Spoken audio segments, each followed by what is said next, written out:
பாதுகாப்பு இல்லாத மாநிலமாக 4வது இடத்துல இருக்குது தமிழ்நாடு. வெக்கக்கேடு. அப்புறம் என்னதான் இங்க காவல்துறையும் சட்டத்துறையும் அரசாங்கமும் செஞ்சுட்டு இருக்காங்க. பாதி % பெண்கள் தானே இருக்கிறோம். எங்களுக்கு பாதுகாப்பு கொடுக்கல, ஆனா அரெஸ்ட் பண்ணதுக்கு இவ்வளவு பேர் வந்திருக்கீங்களே, எங்களுக்கு பாதுகாப்பு கொடுக்க எத்தனை பேர் வந்திருப்பீங்க? தனியா நடக்கும்போது அந்த பெண்ணுக்கு பாதுகாப்பு கொடுக்க ஒருத்தர் வந்திருந்தா கூட இந்த பாலியல் வன்கொடுமைகள் நடந்திருக்காது இல்லையா? ஆனா இதையெல்லாம் பார்த்துட்டு சும்மா இருக்கிறீங்க. எப்படி இருக்கிறீங்க? மனசாட்சி இல்லையா? எனக்கெல்லாம் கொதிக்குது. இன்னும் எத்தனை குழந்தைங்களை காவு வாங்குவீங்க? எத்தனை குழந்தைங்க சாவணும் உங்களுக்கு? எத்தனை பெண்கள் பலியாகணும் உங்களுக்கு?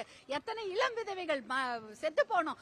குற்றவாளிகளையும் பிடிக்க முடியல, அவங்களுக்கு தண்டனையும் கொடுக்க முடியல, சட்டத்து மூலமா அவங்களுக்கு ஒரு விடிவு காலமும் கிடைக்கல. அப்ப என்னதான் இங்க நடக்குது? இத பாக்கிறது மனசாட்சின்னு ஒண்ணு இருக்கா? கொதிக்கலையா? வயிற்றுச்சலா இருக்குது. குழந்தைங்களை வெளில அனுப்ப முடியல. ஒரு அபார்ட்மெண்ட் வீட்டுல குழந்தைங்களை வச்சுக்க முடியல. அங்க நடக்குது பாலியல் வன்கொடுமை. பள்ளிக்கூடத்துக்கு அனுப்ப முடியல. 3 வயசு குழந்தை